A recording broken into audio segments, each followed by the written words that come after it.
बुरहानपुर से आरिफ खान की report. Burhanpur police ने 3 दिन के अंदर लड़की की चर्चित कत्ल का पर्दाफाश किया। बुरहानपुर पुलिस ने 3 दिन के अंदर किया लड़की के चर्चित कत्ल का पर्दाफाश। बदनामी के डर से मोहल्ले के ही आरोपी द्वारा की गई हत्या। गणपति नाका पुलिस ने आजाद वार्ड में हुई लड़की की हत्या का खुलासा 3 दिन के अंदर कर दिया, जिसकी तारीफ पूरे शहर में हो रही है। बुरहानपुर पुलिस की तारीफ पूरे शहर में हो रही है। 11/12/2022 को फरियादी हमीद अमीन उम्र 40 साल निवासी आजाद वार्ड ने अपनी लड़की शाहीन बी उम्र 15 वर्ष को 11/11/2022 को शाम 6 बजे घर से लापता होने की या तलाश के दौरान उसकी लाश जलालुद्दीन बाबा की दरगाह के अंदर मिलने की सूचना पुलिस को दी। पुलिस तत्काल मौके पर पहुंचकर लड़की की लाश का निरीक्षण करने पर शाहीन बी की मौत असामान्य परिस्थितियों में होने की या उसके साथ किसी घटना की आशंका पर थाना गणपति नाका में अपराध क्रमांक 643/22 धारा 302 201 भारतीय कलम के अनुसार गुना दाखिल किया गया। मैं हूँ शाकिर मलिक, जनता की बात आप तक। 11 तारीख की रात में मतलब शाम को 6 बजे के बाद में शाहीन बी नाम की एक 15 वर्षीय युवती अपने घर से लापता हो गई थी।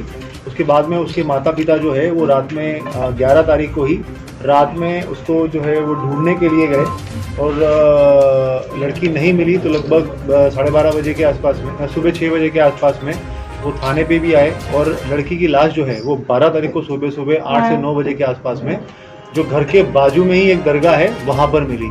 उसमें 302 का मामला कायम किया गया और कायम करके अभी पुलिस ने उसके अंदर 3 दिन के अंदर ही 2 लोगों को गिरफ्तार कर लिया है।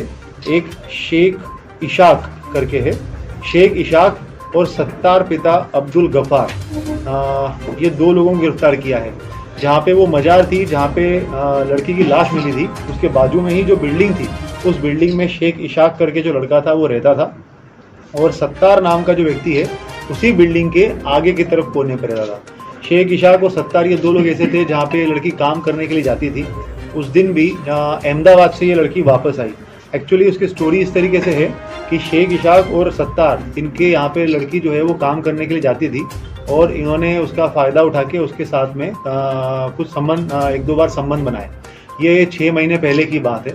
और उसके बाद में फिर अभी सत्तार जो है ये उसका रिश्ते में कोई चाचा वगैरह भी लगता है, तो इसकी शादी हो गई थी सत्तार की। ये 30 साल का है और इसकी शादी हुई थी। और दूसरा जो शेख इशाक है ये लड़का लगभग 24-25 साल का है, 22 साल का है। और उसकी लड़की ने जब उसको बोला कि इसके बारे में जो है वो मैं अपने अम्मी अब्बू को बताऊंगी और मतलब वो उसके माता पिता को, शेख इशाक के माता पिता को भी बताने की बात कही और साथ में सत्तार को भी बोला कि मैं तेरी बीवी को बताऊंगी। जब ये चीज़ें थोड़ी ज़्यादा होने लगी तो उसके बाद में उसने कहा कि मैं तुम्हारी बीवी को बताऊंगी, इसको कहा कि तुम्हारे माँ बाप को बताऊंगी। तो एक दिन पहले मतलब जुम्मे के दिन शुक्रवार को मतलब 11 तारीख को जब घटना हुआ है तो 10 तारीख को इन दोनों ने मिल के ये डिसाइड किया कि लड़की को मार देंगे। लड़की तब अहमदाबाद थी, अहमदाबाद से वो वापस आने वाली थी दूसरे दिन। फिर वो 11 तारीख को वापस आई। उसके बाद में फिर जो है वो इसको उन्होंने बुलाया काम से जब वो, क्योंकि रूटीन में वो आती रहती थी वहाँ पे काम करने के लिए, तो वो घर में चली गई। एक घर में उसको जो है वो 3रे मंजिल पे जो सबसे ऊपर की मकान है शेख इशाक का, वहाँ पे लेके गए। वहाँ पे लेके जाने के बाद में इन्होंने उसका जो है वो दुपट्टा था, दुपट्टे से गला घोट के मार दिया। ये लगभग 8 बजे के आसपास उन्होंने ये घटना कारित कर चुके थे। उसके बाद में फिर उन्होंने उसको लपेट के जो है वो जीना जो बोलते हैं उसके पास में रख दिया। रात में लगभग 3:30-4 बजे के आसपास में